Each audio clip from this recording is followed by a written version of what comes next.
പ്രവാസി മലയാളികളുടെ ഏറെക്കാലത്തെ സ്വപ്നമായ എയർ കേരള ഒടുവിൽ യാഥാർത്ഥ്യമാവുകയാണ്. പ്രാദേശിക എയർലൈൻ കമ്പനിയായ സെറ്റ്ഫ്ലൈ ഏവിയേഷന് സർവീസ് നടത്താൻ കേന്ദ്ര വ്യോമയാന മന്ത്രാലയത്തിന്റെ പ്രവർത്തനാനുമതി ലഭിച്ചെന്ന് സെറ്റ്ഫ്ലൈ ചെയർമാനും പ്രമുഖ പ്രവാസി വ്യവസായിയുമായ അഫി അഹമ്മദ് UPC വ്യക്തമാക്കി.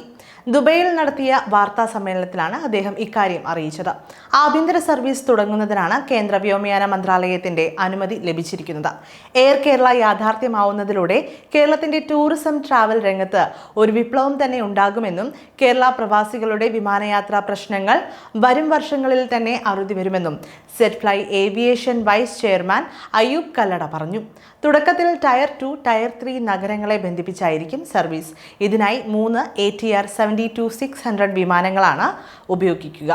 നിർമ്മാതാക്കളിൽ നിന്ന് വിമാനങ്ങൾ നേരിട്ട് സ്വന്തമാക്കാനുള്ള സാധ്യതകളും തേടുന്നുണ്ട്. സ്ഥാപനത്തിലേക്ക് കേരളത്തിൽ നിന്നുള്ള വ്യോമയാന മേഖലയിൽ വൈദഗ്ധ്യമുള്ളവരെയും പരിഗണിക്കും. അധികം വൈകാതെ വിമാനങ്ങളുടെ എണ്ണം 20 ഉയർത്തി വിദേശ രാജ്യങ്ങളിലേക്ക് സർവീസുകൾ വ്യാപിപ്പിക്കാനാണ് കമ്പനി പദ്ധതിയിടുന്നത്. ഇത് മലയാളി പ്രവാസികൾക്ക് നൽകുന്ന ഒരു സമ്മാനം കൂടിയാണ്.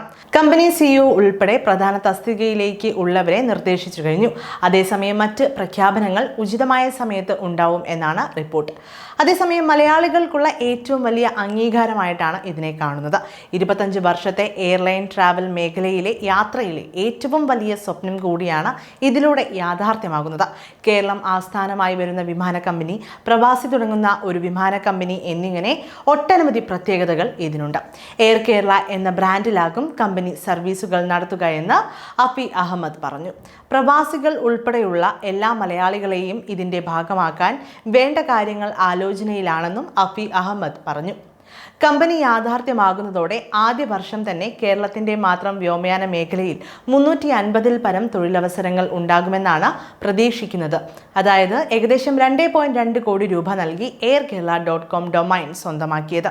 വർഷങ്ങളായുള്ള കഠിനാധ്വാനത്തിന്റെ ഫലമാണ് എയർ കേരള എന്ന് അഫി അഹമ്മദ് ഗലീജ് ടൈംസിന് നൽകിയ ഒരു അഭിമുഖത്തിൽ വ്യക്തമാക്കിയിരുന്നു. സ്വപ്നത്തിലേക്ക് ഇനിയും ഒരുപാട് സഞ്ചരിക്കാനുണ്ടെങ്കിലും NOC ലഭിച്ചത് വലിയൊരു ചുവടുവെപ്പാണ് എന്ന് അദ്ദേഹം പറയുന്നു. പലരും ഒരിക്കലും യാഥാർത്ഥ്യമാകില്ലെന്ന് പറഞ്ഞു തള്ളിയ ഒരു പ്രൊജക്റ്റാണിത്.